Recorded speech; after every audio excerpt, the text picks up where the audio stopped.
વાત કરીશું પાટણની। પાટણ ઉત્તર ગુજરાત યુનિવર્સિટીનો વધુ એક છબરડો સામે આવ્યો છે। આ પ્રકારનો આક્ષેપ લાગી રહ્યો છે। વિદ્યાર્થી નેતા યુવરાજ સિંઘે લગાવ્યા છે આક્ષેપ। LLB સેમેસ્ટર 4 ની પરીક્ષામાં પેપરમાં છબરડો થયો છે। અમુક કોલેજમાં 2024નું બાઠ્ઠું પેપર પૂછાયું છે તે પ્રકારનો આક્ષેપ લાગી રહ્યો છે। અમુક કોલેજમાં 2025નું પેપર અપાયું હોવાનો દાવો કરાયો છે।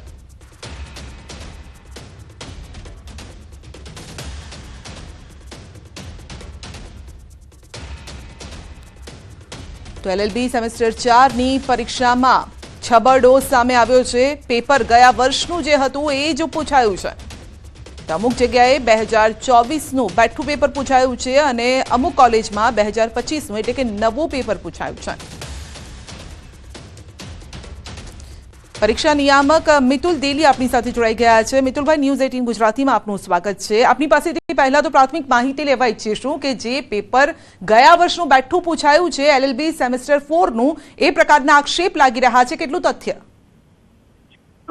આની અંદર એ વાત 100% સાચી છે કે ERP સિસ્ટમ દ્વારા ગયા વખતનું પેપર કોલેજોને ત્યાં ડાઉનલોડ થયું છે, પરંતુ યુનિવર્સિટી દ્વારા 2025નું જ પેપર અપલોડ કરેલું, પરંતુ કોઈને કોઈ પ્રોગ્રામિંગ ટેકનિકલ ખામીના કારણે કોલેજોને 2024નું પેપર ડાઉનલોડ થયું છે અને કેટલીક કોલેજોએ તે પેપર લખાવી પણ દીધેલું છે। એવી બાબત આજ સવારે મળી હતી ને અત્યારે હાલ એક કમિટી પણ બનાવેલી છે અને જે એજન્સીને કામગીરી સોંપેલી છે તેનો ખુલાસો।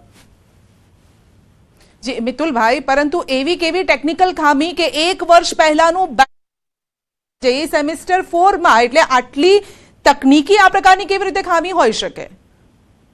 એટલે ગયા વર્ષે જે પેપર અપલોડ કર્યા હોય સિસ્ટમની અંદર એના કારણે જે પ્રોગ્રામિંગ ખામીના કારણે ગયા વર્ષનું પેપર એમને ડાઉનલોડ થયું છે, જે ના થવું જોઈએ કાયદે ખરેખરલી, કેમ કે જે જ્યારે સિસ્ટમ બની ત્યારે એ પ્રકારના સિસ્ટમમાં અમે પ્રિકોશન્સ મુકાવેલા છે કે પેપરના અડધો કલાક પછી પણ પેપર શરૂ થઈ જાય તેના અડધો કલાક પછી પણ એ પેપર ફરીથી ડાઉનલોડ ન થઈ શકે અને તે માટે જ જે એજન્સીએ કામગીરી કરેલી છે તેને ખુલાસા પૂછેલા છે અને કમિટી પણ બનાવેલી છે જે તમામ કામગીરીના તમામ લોકોના નિવેદનો લે છે।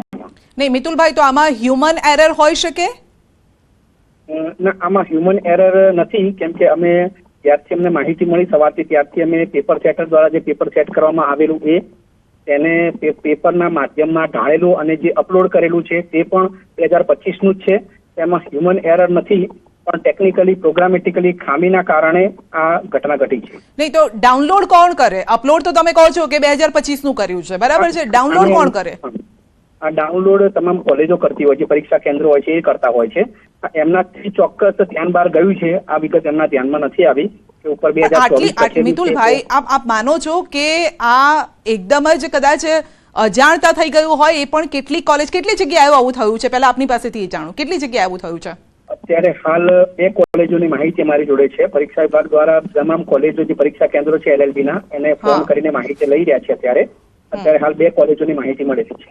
હા, તો એક જગ્યાએ હોઈ શકે ને, 2 જગ્યાએ કેવી રીતે હોઈ શકે? આપ માનો છો 2 જગ્યાએ એવી રીતે થઈ શકે? જે પેપર તમામ પરીક્ષા કેન્દ્રો ઉપર એક જ પોર્ટલથી પેપર અપલોડ થતું હોય છે, એ એક બધી જગ્યાએ ત્યાંથી જ ડાઉનલોડ થતું હોય છે। હા, તો એ જ ને, હું એ જ આપની પાસેથી જાણવા ઈચ્છી રહી છું। મિતુલભાઈ, આપ જ કહી રહ્યા છો કે આમાં ટેકનિકલ ખામી હોઈ શકે, પરંતુ ડાઉનલોડ કોણ કરે? જે તે કોલેજ કોઈ વ્યક્તિ કરતું હશે ને, સિસ્ટમ એની જાતે ડાઉનલોડ કરે છે? ના, એ વ્યક્તિ ડાઉનલોડ કરે। હા, વ્યક્તિ જ કરે ને। હા, એ જ વસ્તુ છે। જો વ્યક્તિ કરે તો પછી ઉપર વર્ષ ન દેખાય, કારણ કે 2025નું વર્ષ ચાલી રહ્યું છે, સેમેસ્ટર 4 ની આ એક્ઝામ ચાલી રહી છે અને જે તે પેપર નહીં, ગયા વર્ષનું એનું એ જ પેપર છે। એટલે અહીંયા સવાલ એ છે, કોઈ વ્યક્તિ ઉપર આપને નથી શંકા જતી અહીંયા? આની અંદર એ ચોક્કસથી છે કે કોઈ વ્યક્તિ જે કહેવાય જેને ડાઉનલોડ કર્યું છે તેને વર્ષ ઉપર ધ્યાન નથી આપ્યું। બાકી સિસ્ટમની અંદર ગયા વર્ષનું 2024નું પણ પેપર હોય અને 2025નું, એમાં ઘણી બધી કોલેજો 2025નું પેપર આપ્યું છે, એ લોકો પ્રોપર ડાઉનલોડ કર્યું છે। તમે જ કહો છો મિતુલભાઈ કે અડધો કલાક પછી પણ એનું એ પેપર ડાઉનલોડ ના થાય, તો આ તો જાણી જોઈને કરવામાં આવેલી ભૂલ છે અને આને ભૂલ ના કહેવાય, આ ષડયંત્ર પણ હોઈ શકે। એટલે એની માટે જ એક કમિટી બની ગયેલી છે। કમિટી હકીકત લક્ષી અહેવાલ રજૂ કરશે અને આની અંદર જે પણ જવાબ કરવામાં આવશે ચોક્કસ। હા, તો મિતુલભાઈ, તમે એ જાણ્યું આ બંને કોલેજમાં કોણે ડાઉનલોડ કર્યું હતું? કયો એ વ્યક્તિ હતો? એની અંદર જે ડાઉનલોડ કરવામાં સિનિયર સુપરવાઇઝર, ક્લાસરૂમની અંદર ડિસ્ટ્રીબ્યુટ કરવામાં જુનિયર સુપરવાઇઝર અલગ અલગ હોય છે. તમામની વિગતો અમે મંગાવી દીધી છે. અને જે પરીક્ષાર્થીઓ હતા એમણે લખી પણ નાખ્યું આનું આ જ પેપર? હા, વિદ્યાર્થીઓ પેપર લખી પણ નાખ્યું છે. હા, તો વિદ્યાર્થીઓને પણ ન ખબર પડી? એમાંથી કોઈકને તો ખબર પડી હોય ને? કેટલા વિદ્યાર્થીઓ હશે જેઓએ આનું આ પેપર આપ્યું હશે, પરીક્ષા આપી હશે? ત્યારે હાલ 2 કોલેજોની જે માહિતી મળી રહી છે. હા, કે 2 કોલેજના કેટલા હોય પરીક્ષાર્થીઓ, કેટલા હોઈ શકે? અંદાજિત લગભગ 100 થી 125 ની આસપાસ સંખ્યા હશે. હા, તો અહીંયા આવું નથી આપને લાગતું કે ઉપરથી નીચે કોઈ ફૂટેલું હોઈ શકે? એ પરીક્ષાર્થી સુધી ક્યાંક આ રેલો આવ્યો હોઈ શકે? એ તમામ હકીકતો ચકાસવા માટે જે કમિટી તમામના નિવેદન લેશે. વિદ્યાર્થીઓ જે છે મિતુભાઈ, શંકા તો જાય ને? શંકા અમને જઈ રહી છે, શંકા આપને પણ જતી હશે કે નહીં જતી હોય આવી શંકા કે આવું આ સિસ્ટમ એરર તો નથી? આની અંદર સિસ્ટમ એરર પણ છે અને જે ક્યાંક ને ક્યાંક જે કર્મચારી આની અંદર જોડાયેલા છે તેમની બેદરકારી પણ છે. તમામને જે કહેવાય કે તમામના નિવેદનો લઈને કેવા પ્રકારમાં આ કેવા જે કહેવાય માઇન્ડસેટથી આ થયું છે તેની માટે જ આખો હકીકતલક્ષી અહેવાલ માટે કમિટી નિમેલી છે. સાહેબ, બેદરકારી નહીં, અહીંયા તો જાણી જોઈને કરેલી ભૂલ અથવા તો અહીંયા ષડયંત્ર, ભૂલ તો નહીં જ કહીએ, કદાચ ષડયંત્ર હોઈ શકે છે. કારણ કે આપણે જોયું છે છેલ્લા દિવસોમાં ઘણી વખતે પેપર આવી રીતે ફૂટતા હોય છે અથવા પૈસા લઈને પરીક્ષા અપાવતા હોય છે. આપણે પણ જોયું છે ને, આપની સામે પણ આવા દાખલા આવ્યા જ હશે. HNG ની અંદર અમે આ બધી બાબતોની પેપર ન ફૂટે તે બાબતોની તકેદારી લઈને એટલા માટે જ પહેલા જયારે હાર્ડ કોપીમાં પેપર જતા હતા એ પરીક્ષા શરૂ થાય પહેલા જ પહોંચી જતા હતા. અત્યારે હાલ પરીક્ષાના અડધો કલાક પહેલા જ પેપર પહોંચે તે પ્રકારની તકેદારી રાખવા માટે આ પ્રકારની આખી સિસ્ટમ ડેવલપ કરેલી છે. એમ છતાં પણ આ ટેકનિકલ ભૂલ થયેલી છે અને આની અંદર જેમને પણ બેદરકારી. તો સાહેબ, પછી અહીંયા જેને સિસ્ટમ ડેવલપ કરી છે એની પણ ભૂલ છે ને? તો પછી તમે માનો છો એ ભૂલ છે? તમે જ કહો છો, આપ જ કહો છો મિતુલભાઈ, અડધો કલાક પછી પણ એનું એ પેપર ડાઉનલોડ ન થઈ શકે તો ગયા વર્ષનું, 1 વર્ષ પહેલાનું, 365 દિવસ પહેલાનું કેવી રીતે થઈ શકે? વ્યક્તિની ભૂલ હોય અથવા તો જાણી જોઈને કરી હોય તો હોઈ શકે. એ ના જ થવી જોઈએ. આ પ્રકારની ભૂલ ના જ થવી જોઈએ. એ ચોક્કસથી છે અને એની માટે જે પણ આની અંદર હશે એ તમામ ઉપર કાર્યવાહી કરવામાં આવશે. અચ્છા, અને કોણ હોઈ શકે? આપને શંકા ક્યાં ક્યાં જઈ રહી છે? કોની પૂછપરછ કરવામાં આવશે? એની માટે આખી કમિટી બની ગયેલી છે. જેટલા લોકો આની અંદર ઇન્વોલ્વ છે એ તમામના નિવેદનો લેવામાં આવશે અને જે કમિટી અહેવાલ રજૂ કરશે એના ઉપર આગળ કાર્યવાહી કરવામાં આવશે. જી, આપનો આભાર અમારી સાથે જોડાવા બદલ. તો વિદ્યાર્થીઓ સાથે છેડા, જે ખરેખર મહેનત કરીને પરીક્ષા આપતા હોય છે તેવા વિદ્યાર્થીઓ સાથે છેડા થઈ રહ્યા છે. કારણ કે સિનિયર સુપરવાઇઝર પેપર ડાઉનલોડ કરતા હોય છે. અહીંયા ભૂલ તો નહીં જ કહીએ, ફરી એક વખત કહું છું, કદાચ આ ષડયંત્ર હોઈ શકે છે તેવી અત્યારે ગંધ આવી રહી છે. હેમચંદ્રાચાર્ય ઉત્તર ગુજરાત યુનિવર્સિટીનો ફરી એક વખત નવો છબરડો સામે આવ્યો છે. જી હા, અહીંયા અંધેરી નગરી અને ગંડુ રાજા જેવું શાસન ચાલે છે. જે વ્યવસ્થા તંત્ર છે એની ઘોર બેદરકારીઓ, લાપરવાહીઓના કારણે વિદ્યાર્થીઓના ભવિષ્ય સાથે ચેડા થઈ રહ્યા છે. જી હા, આજ વખતે જે મામલો છે એ મામલો LLB સેમ 4 ની વર્તમાનમાં જે પરીક્ષા ચાલી રહી છે તેનો છે. જેમાં 2024 નું બેઠું પેપર એ 2025માં જે કાયદાશાસ્ત્ર, ન્યાયશાસ્ત્ર જે વિષય છે એનું બેઠું પેપર પૂછી નાખવામાં આવે છે. કોઈ જ પ્રકારનો ચેન્જ એમાં કરવામાં નથી હોતો. ન સમયનો, ન યરનો કે કશો જ ચેન્જ કર્યા વગર આખું પેપર, પ્રશ્નો જે છે એ જ બેઠા પ્રશ્નો સીધા 2025માં પૂછી નાખવામાં આવે છે. અને વાત કરીશું, મોસમ બદલશે મૂળ.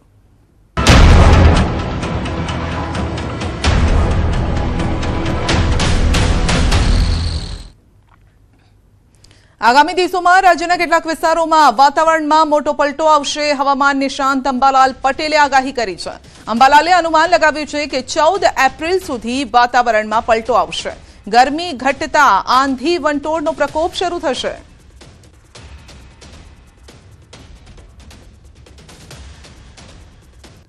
હવામાનમાં મોટો પલટો આવવાની શક્યતા રહે છે, જેમાં પવન, ગાજવીજ અને આંધી સાથે બનાસકાંઠાના ભાગોમાં, ઉત્તર ગુજરાતના કેટલાક ભાગો અને પાલનપુરના ઉપરાંત પંચમહાલના ભાગો, દાહોદના ભાગો, લીમખેડાના ભાગો, વડોદરાના ભાગો, આણંદના ભાગો, રાજકોટના ભાગો, સુરેન્દ્રનગરના ભાગો, હળવદના ભાગો, મોરબીના ભાગો, કચ્છના કેટલાક ભાગો અને સૌરાષ્ટ્રના કેટલાક ભાગોમાં ગાજવીજ અને આંધી સાથે ક્યાંક હળવા છાંટા છૂટી કે વરસાદ થઈ શકે છે. હવામાનમાં પણ ઘણો પલટો આવશે. ભારે આંધી, વંટોળનું પ્રમાણ વધશે અને સામાન્ય રીતે મધ્ય ગુજરાતના ભાગોમાં અમદાવાદ, ગાંધીનગર વગેરે ભાગોમાં પણ પવનનું જોર રહેશે અને કેટલાક ભાગમાં સામાન્ય પવન 10 કિલોમીટરનો અને આંચકાનો પવન લગભગ 40 કિલોમીટર પ્રતિ અવરનો રહેવાની શક્યતા રહેશે.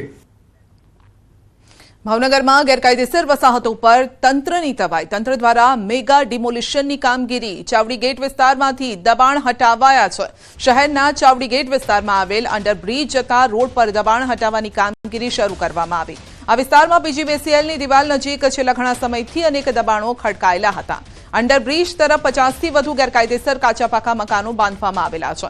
અગાઉ પણ આ દબાણો પર મહાનગરપાલિકાએ પોલીસને સાથે રાખી દબાણો હટાવ્યા અને ત્યારે ફરી ગેરકાયદેસર ઉભા થયેલા દબાણોને દૂર કરવા તંત્ર દ્વારા કામગીરી હાથ ધરવામાં આવી, જેમાં ચુસ્ત પોલીસ બંદોબસ્ત અને મોટા કાફલા સાથે મનપાએ દબાણ હટાવવા કમર કસી છે.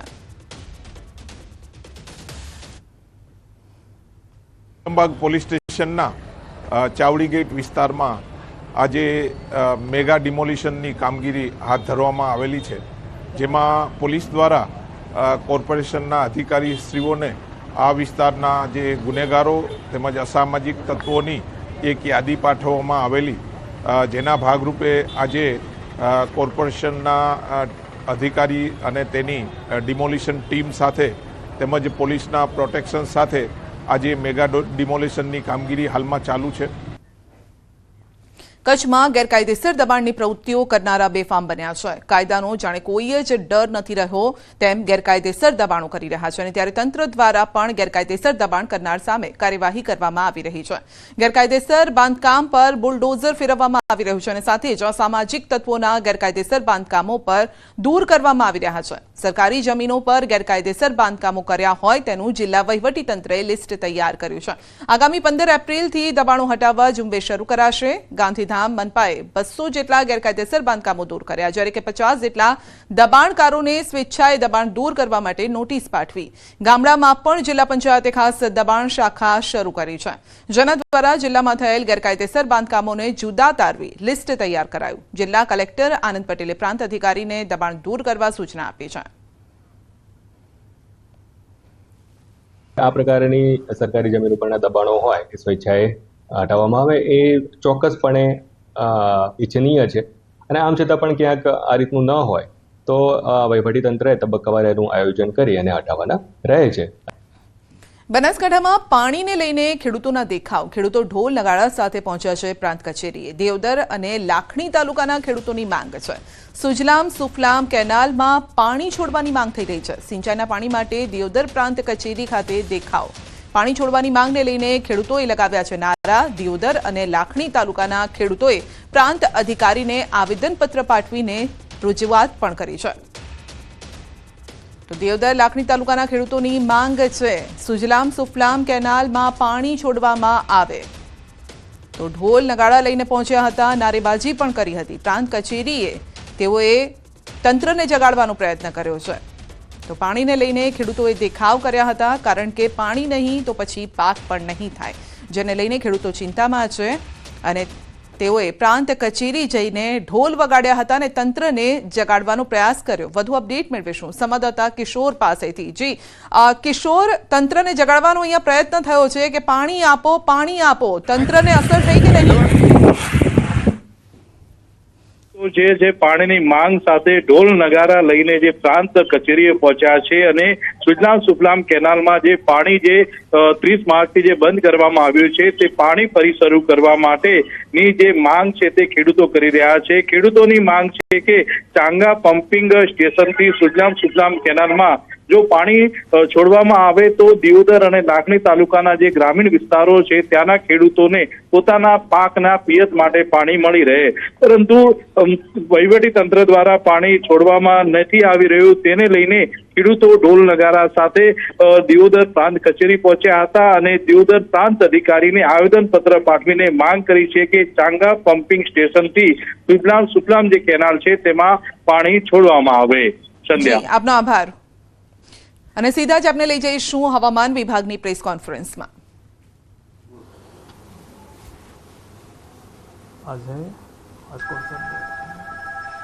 आज शुक्रवार 11 ठीक है करें सर। Ready sir? हाँ सर क्या रहेगा फोरकास्ट? हाँ, आज का जो पूर्वानुमान है आने वाला अगले 7 दिन तक का शुष्क वेदर शुष्क रहेगा और जो तापमान में 2 से 3 डिग्री सेंटीग्रेड टेम्परेचर डाउन होएगी और जो अगले 2 दिन तक उसके आगे लेकिन फिर ग्रेजुअल राइज रहेगी 2 से 3 डिग्री सेंटीग्रेड अगले उसका आगे 2 से 3 दिन के आगे मतलब 11-12 तक आपका 2 से 3 डिग्री सेंटीग्रेड डाउन होएगी फिर ग्रेजुअल राइज होगी 2 से 3 डिग्री सेंटीग्रेड और हम 15, 16, 17 अप्रैल को फिर हीट वेव का वार्निंग दे रहे हैं आइसोलेटेड प्लेसेस में सौराष्ट्र कोस्ट और गुजरात रीजन के जो नॉर्दर्न क्षेत्र है उसमें दे रहे हैं। इसमें जो डिस्ट्रिक्ट हमारा अभी बोर्ड है सौराष्ट्र कोस्ट में कच्छ आ रहा है और जो उत्तरीय गुजरात क्षेत्र की बनासकांठा साबरकांठा है 15 तारीख को और 16 को उसके साथ फिर राजकोट भी ऐड हो रहा है 16-17 को। सब क्या कारण है? अभी तो विंड का डायरेक्शन पश्चिम दक्षिण पश्चिम से पश्चिम है फिर हवा का दिशा जो पवन का दिशा है वो चेंज होएगी इसके कारण फिर तापमान में बढ़ोत्तर रहेगी अगले 2 दिन के बाद। सर अहमदाबाद में क्या रहेगा? हाँ, अहमदाबाद का जो तापमान आज का उच्चतम तापमान है 39 डिग्री सेंटीग्रेड के आसपास रहने का पूर्वानुमान है और आसमान खाली है। हाँ, आज जो हाईएस्ट तापमान रिकॉर्ड हुआ है वो अहमदाबाद में हुआ है 43.3 डिग्री सेंटीग्रेड। सर आज क्या रहेगा? हाँ, आज का जो मैक्सिमम तापमान है 39 डिग्री सेंटीग्रेड के आसपास रहने का पूर्वानुमान है। ठीक है। एंड हॉट एंड ह्यूमिड का बोलना भूल गया। क्या? Hot and humid. 1 मिनट। हाँ सर, 1 सेकंड। हाँ, अभी जो हमारा तटीय क्षेत्र है 15 से 17 अप्रैल तक हॉट एंड ह्यूमिड वेदर का भी पूर्वानुमान दिया गया है। इसमें डिस्कम्फर्ट का फीलिंग रहेगा।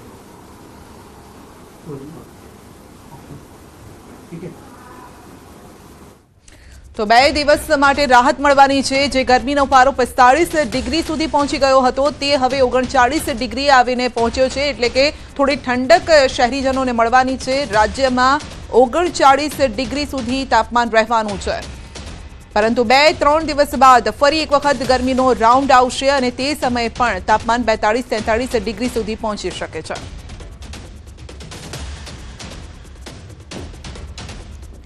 જૂનાગઢના કેશોદમાં ખેડૂતોએ વિરોધ નોંધાવ્યો છે।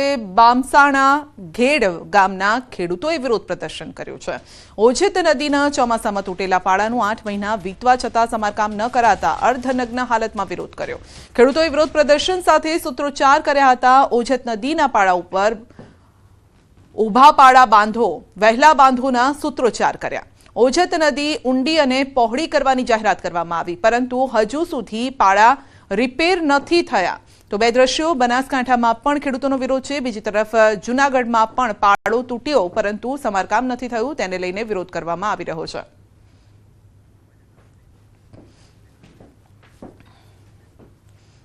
બુલેટિનમાં આગળ વધીશું નાનકડા બ્રેક બાદ।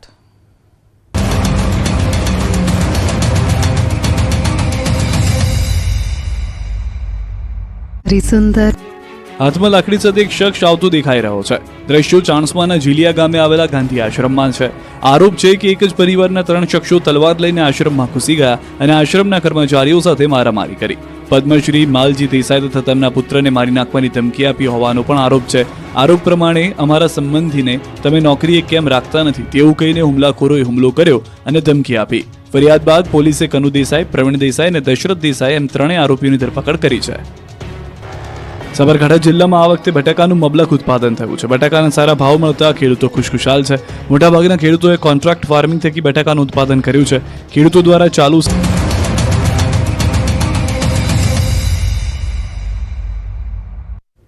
સુરતના વેસુમાં લાગેલી આગની તપાસ થઈ રહી છે। ડ્રોન ઉડાડીને પોલીસે તપાસ શરૂ કરી। ડ્રોન મારફતે આગની ઘટનાનો તાગ મેળવ્યો છે। પોલીસે ડ્રોન મારફતે બિલ્ડિંગની તપાસ કરી રહી છે અને બિલ્ડિંગમાં લાગેલ આગના ડ્રોન દ્રશ્યો પણ સામે આવ્યા। ઘર અને બિલ્ડિંગની દિવાલો પણ બળીને ખાક થઈ ગઈ છે। કોઈ જગ્યાએ હજુ પણ આગ ચાલુ નથી કે છે તે અંગે પણ તપાસ થઈ રહી છે। તો સુરતના વેસુ વિસ્તારમાં આગ લાગી હતી। બિલ્ડિંગમાં આગ લાગી હતી, આજુબાજુ પણ પ્રસરી હતી। તો આગ પર કાબુ મેળવવા માટે ફાયરની ગાડી પણ ત્યાં પહોંચી હતી અને ત્યારબાદ ડ્રોનની મદદ લેવાઈ છે. ડ્રોન દ્વારા ચેક કરવામાં આવ્યું છે કે હજુ પણ કોઈ જગ્યાએ આગ ભભૂકી રહી છે કે નહીં, તેને લઈને પણ તપાસ કરવામાં આવી. દમણના રીંગણવાડા વિસ્તારમાં ગેસની પાઇપલાઇનમાં લીકેજ થતા આગ લાગી હતી અને જેના કારણે આસપાસના વિસ્તારના લોકોના જીવ અદ્ધર થઈ ગયા હતા. રીંગણવાડા વિસ્તારમાં કામ ચાલી રહ્યું હતું અને અહીં જેસીબી મશીનથી ખોદકામ શરૂ થયું હતું. એ વખતે જ નીચેથી પસાર થતી ગેસની મુખ્ય પાઇપલાઇનમાં ભંગાણ સર્જાયું. આથી ગેસ લીકેજ થયું હતું અને થોડી જ વારમાં આગ લાગી ગઈ હતી. ઘટનાના કારણે આસપાસના વિસ્તારમાં દોડધામ મચી ગઈ. જોકે આગની લપટો એટલી મોટી હતી કે નજીકમાં ઉભેલા જેસીબી મશીન પણ આગની ચપેટમાં આવી ગયું હતું. ઘટનાની જાણ થતાં જ ફાયર બ્રિગેડ સંબંધિત વિભાગની ટીમ પણ સ્થળ પર પહોંચી ગેસ લીકેજ અને આગ પર કાબુ મેળવવા પ્રયાસ કર્યા અને આ ઘટનામાં કોઈ ઈજા કે જાનહાનિ નથી થઈ, માટે લોકોએ પણ હાશકારો અનુભવ્યો. ભારતીય શેર બજારમાં શાનદાર તેજી. સેન્સેક્સમાં 1500થી વધુ પોઈન્ટનો ઉછાળો. મિડ કેપમાં પણ 1000 પોઈન્ટનો ઉછાળો છે. નિફ્ટી, બેંક નિફ્ટીમાં પણ તેજીનો માહોલ છે. અમેરિકાના ટેરિફ પર હોલ્ડના નિર્ણયથી ભારતીય શેર બજારમાં ઉછાળો જોવા મળ્યો છે. તો ભારતીય શેર બજારમાં તેજીનો માહોલ. સેન્સેક્સમાં 1500થી વધુ પોઈન્ટનો ઉછાળો છે. નિફ્ટી, બેંક નિફ્ટીમાં પણ તેજીનો માહોલ જોવા મળ્યો છે. મિડ કેપમાં 1000 પોઈન્ટનો ઉછાળો છે. તો રોકાણકારો થોડોક હાશકારો અનુભવી રહ્યા છે, કારણ કે છેલ્લા ઘણા સમયથી અપ્સ એન્ડ ડાઉન્સ ચાલી રહ્યા છે શેર માર્કેટમાં, જેને લઈને રોકાણકારોની ચિંતા વધેલી હતી. પરંતુ જ્યારે થોડી રિકવરી જોવા મળે છે ત્યારે ખાસ એક રાહત લોકોને મળતી હોય છે. તો માર્કેટ એક્સપર્ટ જયદેવભાઈ આપણી સાથે જોડાઈ ગયા છે, તેમની પાસેથી જ વધુ અપડેટ મેળવવાનો પ્રયત્ન કરીશું. ભારતીય શેર બજારમાં મોટો ઉછાળો જયદેવભાઈ આજે જોવા મળી રહ્યો છે. રોકાણકારોને થોડો ખાસકારો મળતો હશે આજે. બિલકુલ, આજે કારોબારી સપ્તાહનો અંતિમ દિવસ છે અને તે દરમિયાન ભારતીય શેરબજારમાં જબરજસ્ત તેજી જોવા મળી રહી છે. સેન્સેક્સ, નિફ્ટી અને બેંક નિફ્ટીમાં ખૂબ સારી મજબૂતાઈ જોવા મળી રહી છે અને ઘણા સમય પછી સ્મોલ કેપ અને મિડ કેપ સેક્ટરની કંપનીઓમાં પણ આજે ખૂબ સારી લેવાલી જોવા મળી રહી છે. ખાસ કરીને જોવા જઈએ તો ડોનાલ્ડ ટ્રમ્પ દ્વારા જે રીતની નિવેદન આપવામાં આવ્યું આજથી 2 દિવસ પહેલા, તો તેની સાનુકૂળ અસર ભારત જેવા દેશ ઉપર સારી રીતે પડી શકે છે અને તે વાતને લઈ અને આજે ભારતીય શેર બજારમાં સાર્વત્રિક લેવાલી જોવા મળી રહી છે. જી જયદેવભાઈ, છેલ્લા ઘણા ટાઈમથી માર્કેટ ડાઉન જોવા મળતું હતું, ક્યારેક રિકવરી જોવા મળતી હોય છે, પરંતુ નેક્સ્ટ ફ્યુચરમાં આપને કેવું લાગી રહ્યું છે? રોકાણકારો માટે શું એડવાઇસ હશે આપના તરફથી? બિલકુલ, આપની વાત બિલકુલ સાચી છે. સપ્ટેમ્બર 2024 દરમિયાન ભારતીય શેર બજારો તેના સર્વોચ્ચ શિખર ઉપર હતા અને ત્યાર પછી વિદેશી રોકાણકારોની સતત ભારતીય શેર બજારમાં વેચવાલી જોવા મળી રહી હતી અને સેન્સેક્સ અને નિફ્ટી તેના સર્વોચ્ચ શિખરથી અત્યારે 15% નીચે ટ્રેડ કરી રહ્યા છે. પણ હું રોકાણકાર મિત્રોને કહીશ કે હાલના લેવલથી ભારતીય શેર બજારમાં વધુ પડતો ઘટાડો જોવા મળે તેવી શક્યતા પ્રમાણમાં ખૂબ નહીવત છે. ખાસ કરીને આંકડાકીય દ્રષ્ટિકોણથી જોવા જઈએ તો ઘણા બધા આંકડા ભારતીય અર્થવ્યવસ્થાને ખૂબ સારો સપોર્ટ કરી રહ્યા છે. જેમાં જીએસટી કલેક્શનની વાત કરવા જઈએ તો અત્યારે જે જીએસટી કલેક્શન છે તે 2 લાખ કરોડ રૂપિયાની નજીક આવી રહ્યું છે. ત્યારબાદ અન્ય ટેક્સ કલેક્શનના આંકડા છે તે પણ ખૂબ સારો દેખાવ કરી રહ્યા છે. મંથ ઓન મંથ ઓટો સેલ્સના આંકડા છે તે પણ ખૂબ સારી રીતે આગળ વધી રહ્યા છે. તો આ તમામ વસ્તુઓને લઈ અને એવું ચોક્કસ કહી શકાય કે ભારતનું જે અર્થતંત્ર છે તે ડોમેસ્ટિક કન્ઝમ્પશનને આધારે છે અને વૈશ્વિક લેવલે કોઈ નકારાત્મક વસ્તુ બહાર પડશે તો ભારતનું અર્થતંત્ર તેનાથી લેસ ઇફેક્ટિવ છે. તો તેને લઈ અને ભારતીય શેર બજારમાં આજના કારોબાર દરમિયાન પણ મજબૂતાઈ જોવા મળી રહી છે અને આગળ ઉપર પણ ખૂબ સારી મજબૂતાઈ જરૂર રહે તેવા પ્રબળ સંકેતો છે. જી, આપનો આભાર અમારી સાથે જોડાવા બદલ.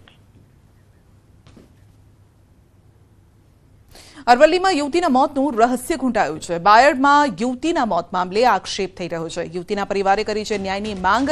યુવતીના પિતાએ જણાવ્યું છે કે મારી દીકરી આપઘાત ન કરી શકે. મહત્વનું છે કે અમદાવાદમાં યુવતી MBBSનો અભ્યાસ કરતી હતી. હોસ્ટેલના રૂમમાં તેનો ગળે ફાંસો ખાધેલી હાલતમાં મૃતદેહ મળી આવ્યો છે. પરિવારજનોએ ન્યાયિક તપાસની માંગ કરી છે. વિદ્યાર્થીનીના પરિવારજનોએ પોલીસની કામગીરી સામે પણ ગંભીર આક્ષેપ લગાવ્યા. પરિવારની ગેરહાજરીમાં મૃતદેહ કેમ ઉતાર્યો જેવા ગંભીર સવાલ પણ કર્યા છે. ન્યાયિક તપાસની માંગ કરવામાં આવી છે. મારી બીબીની કોઈ ફરિયાદ નથી, કશું નહીં. કોઈ જ રીતે નપાસ નથી થઈ ને બીજા વર્ષની અંદર જ્યારે આવી ત્યારે એને આ બનાવ બન્યો તો મને એટલો બધો આપઘાત લાગે છે કે મારી બીબીને જ્યારે 8 વાગ્યાથી વાંધી અને 8:15 લગીને કાયમી અમારા ત્યાં ફોન આવે. અરવલ્લી જિલ્લા ભાજપ દ્વારા ભાજપે કરેલ વિવિધ કાર્યક્રમોની પ્રદર્શની યોજાઈ અને છેલ્લા વર્ષોમાં ભાજપે કરેલા કામો તેમજ કાર્યક્રમોની પ્રદર્શની યોજાઈ, જેને પ્રદેશ ઉપાધ્યક્ષ કૌશલ્યા કુંવરબાની ઉપસ્થિતિ ખુલ્લી મુકાઈ હતી અને જિલ્લા ભાજપ પ્રમુખ સહિત જિલ્લાના હોદ્દેદારો હાજર રહ્યા. આ પ્રદર્શનીમાં જિલ્લા ભાજપની કામગીરીના ફોટોગ્રાફનું નિદર્શન કરવામાં આવ્યું. કાર્યક્રમમાં મોટી સંખ્યામાં ભાજપના કાર્યકર્તાઓ હાજર રહ્યા. જિલ્લામાં થયેલા ભૂતકાળમાં અનેક પ્રકારના કામો, મને કોઈ મહાનુભાવ આવ્યા હોય જે સારા કાર્યક્રમો કર્યા હોય એની પ્રદર્શની આખી જિલ્લા કાર્યાલય મૂકવાની હતી અને એના ભાગરૂપે અમે બધા જ ફોટોગ્રાફ શોધી અને આખી પ્રદર્શની બનાવી અને આ જિલ્લા કાર્યાલય મૂકી છે. જનતાને પણ વિનંતી કરું છું કે આ પ્રદર્શની કાર્યકર્તાઓ તેમજ જિલ્લાની પ્રજા જોવા માટે આવે અને ભૂતકાળના જે કામો સારા થયેલા છે એ જોઈ અને આ ભારતીય જનતા પાર્ટીનો વ્યાપ વધે. વનતારાની વાસ્તવિક ડિજિટલ અનુભવ આપતી નવી વેબસાઇટનું અનાવરણ કરાયું છે.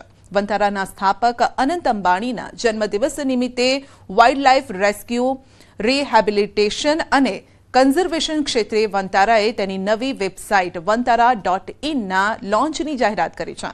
આ પ્લેટફોર્મ એક શક્તિશાળી ડિજિટલ અનુભવ પૂરો પાડે છે જે આકર્ષક સ્ટોરી ટેલિંગ અને ડિઝાઇનનો સુભગ સમન્વય છે, જે સંસ્થાની wild life conservation, education, research પ્રત્યેની ઊંડી પ્રતિબદ્ધતાને પ્રતિબિંબિત કરે છે.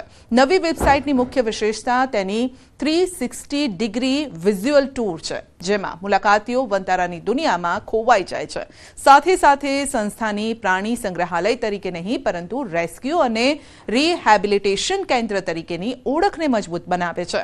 આ પ્લેટફોર્મ ગ્રાફિક્સ અને એનિમેશન દ્વારા પ્રાણીઓની વાર્તાઓને જીવંત બનાવતો ડાયનેમિક અને વિઝ્યુઅલથી સમૃદ્ધ અનુભવ પૂરો પાડે છે.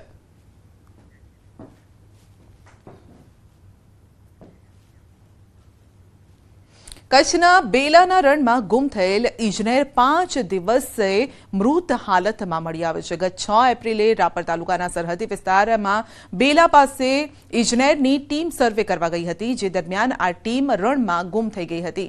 જોકે બીએસએફની ટીમે શોધખોળ કરતા 2 ઇજનેરોને શોધી કાઢી હેમખેમ પરત લવાયા, જ્યારે કે અન્ય એક ઇજનેર અર્બનપાલનો પત્તો ન લાગતા પૂર્વ કચ્છ પોલીસની ટીમ, બીએસએફ, વન વિભાગ સહિતની ટીમોએ ડ્રોન દ્વારા શોધખોળ હાથ ધરી. અંતે 5 દિવસ બાદ બેલા નજીકની સુકનાવાડના રણ વિસ્તારમાંથી અર્બનપાલનો મૃતદેહ મળી આવ્યો છે. ત્યારે અર્બનપાલનું મોત કયા કારણસર થયું તે અંગે જાણકારી માટે મૃતદેહને પીએમ માટે ખસેડાયો છે. તો ગુમ થયેલ ઇજનેરનો મૃતદેહ મળી આવ્યો છે. જો કે રણ પ્રદેશ ઘણો વિશાળ હોવાના કારણે ચાલીને ત્યાં સુધી અલગ અલગ જગ્યાએ તપાસ કરવી શક્ય ન હતી. ડ્રોનની મદદ લેવામાં આવી હતી અને ત્યાં મૃત હાલતમાં ઇજનેરનો દેહ મળી આવ્યો છે.